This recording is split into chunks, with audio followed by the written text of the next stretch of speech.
Assalamualaikum warahmatullahi wabarakatuh. Apa kabar anak-anakku yang soleh-solehah? Alhamdulillah, luar biasa. Allahu Akbar. Yes, yes, yes. Anak-anakku, semoga kalian beserta keluarga selalu dalam lindungan Allah Subhanahu wa Ta'ala dan selalu diberikan kesehatan. Bismillahirrahmanirrahim. Kita mulai pembelajaran pada hari ini dengan mata pelajaran fikih. Materi sholat sunnah rawatib.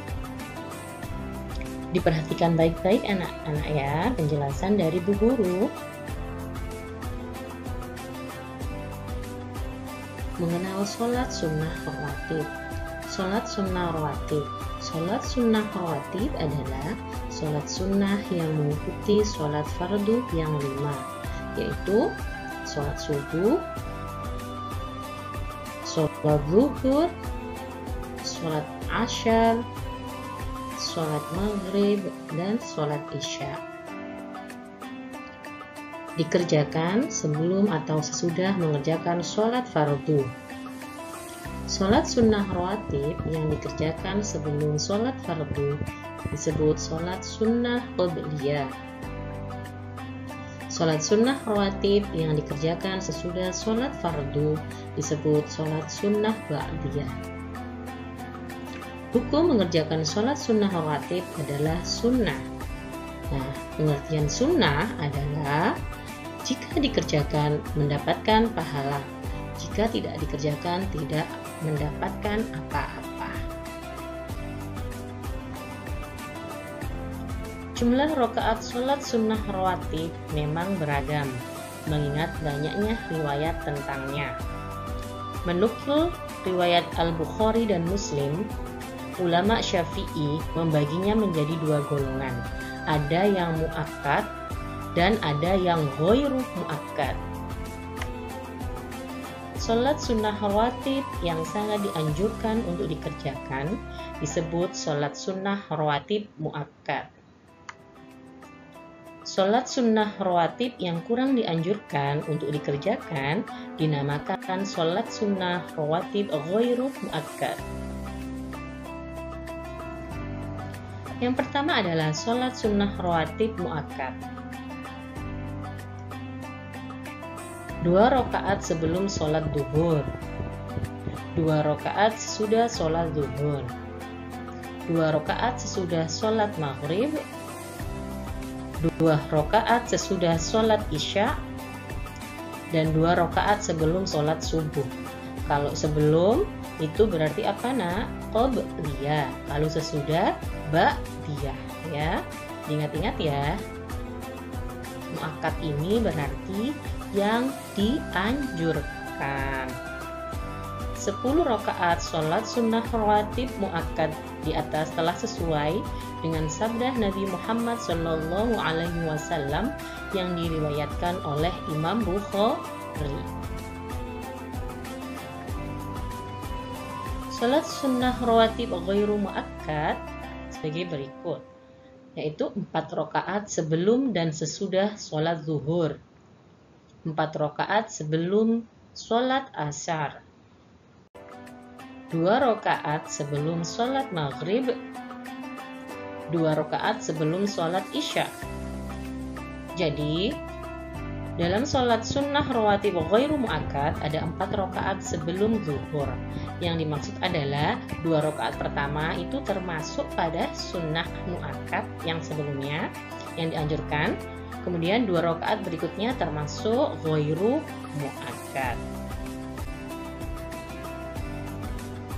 Lafaz niat sholat sunnah rawatib.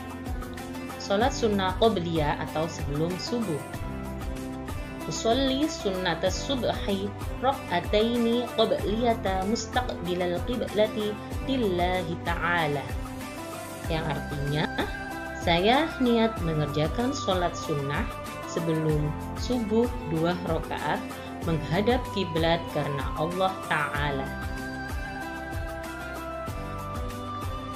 Kedua, sholat sunnah qobliyah sebelum zuhur. usolli sunnatad duhri raq'ataini qabliyatan mustaqbilal qiblati lillahi ta'ala. Yang artinya, saya niat mengerjakan sholat sunnah sebelum zuhur 2 rakaat menghadap kiblat karena Allah Ta'ala. Selanjutnya yaitu sholat sunnah ba'diyah sesudah zuhur. Usolli sunnatad duhri raq'ataini ba'diyatan mustaqbilal qiblati lillahi ta'ala. Yang artinya, saya niat sholat sunnah sesudah zuhur 2 rakaat menghadap kiblat karena Allah Ta'ala. Yang keempat yaitu sholat sunnah ba'diyah sesudah maghrib. Usolli sunnatal maghribi raq'ataini ba'diyatan mustaqbilal qiblati lillahi ta'ala. Yang artinya, saya niat mengerjakan sholat sunnah sesudah maghrib 2 rakaat menghadap kiblat karena Allah Ta'ala. Yang terakhir, sholat sunnah ba'diyah sesudah isya. Usolli sunnatal isya'i raq'ataini ba'diyatan mustaqbilal qiblati lillahi ta'ala. Yang artinya, saya niat sholat sunnah sesudah isya 2 rakaat menghadap kiblat karena Allah Ta'ala. Nah, itu tadi adalah lafaz niat sholat sunnah rawatib. Bisa dihafalkan ya anak-anak. Dianjurkan untuk mengerjakan sholat sunnah rawatib ini. Hikmah sholat sunnah rawatib. Beberapa hikmah dan keutamaan dari sholat sunnah rawatib antara lain, yang pertama adalah menyempurnakan pahala ibadah sholat fardu. Yang kedua, dapat menghapus dosa yang kita lakukan. Yang ketiga, mencegah perbuatan yang buruk. Keempat, pahalanya lebih baik dari dunia dan isinya. Yang kelima, akan mendapat rahmat dari Allah Subhanahu wa Ta'ala. Membiasakan sholat sunnah rawatib. Melaksanakan sholat sunnah rawatib sebaiknya dibiasakan setiap hari sejak kecil, agar menjadi kebiasaan yang baik dalam hidup kita dan terbiasa melakukan hal-hal yang sunnah. Gerakan dan bacaannya sama dengan sholat fardu, kecuali niatnya. Akan tetapi, ada beberapa hal yang harus diperhatikan dalam pelaksanaan. 1.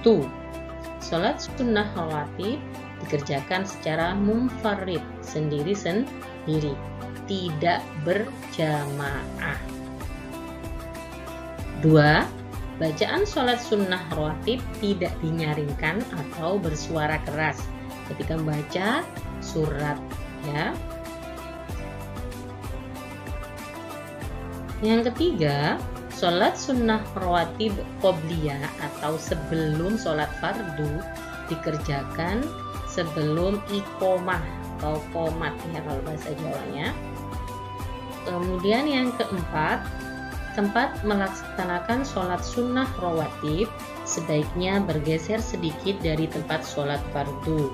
Disunnahkan untuk berpindah dari tempat sholat sunnah atau wajib dari tempat sholat wajibnya. Untuk apa? Untuk memperbanyak tempat sujud. Karena apa? Karena bumi akan bersaksi baginya bahwa kita telah banyak beribadah. Alhamdulillah, anak-anak sudah mengikuti pembelajaran pada hari ini. Semoga anak-anak bisa memahami setiap materi yang telah disampaikan oleh Bu Guru tadi. Jangan lupa sholat 5 waktu. Kemudian baca Al-Quran dan belajar, ya. Terima kasih. Wassalamualaikum warahmatullahi wabarakatuh.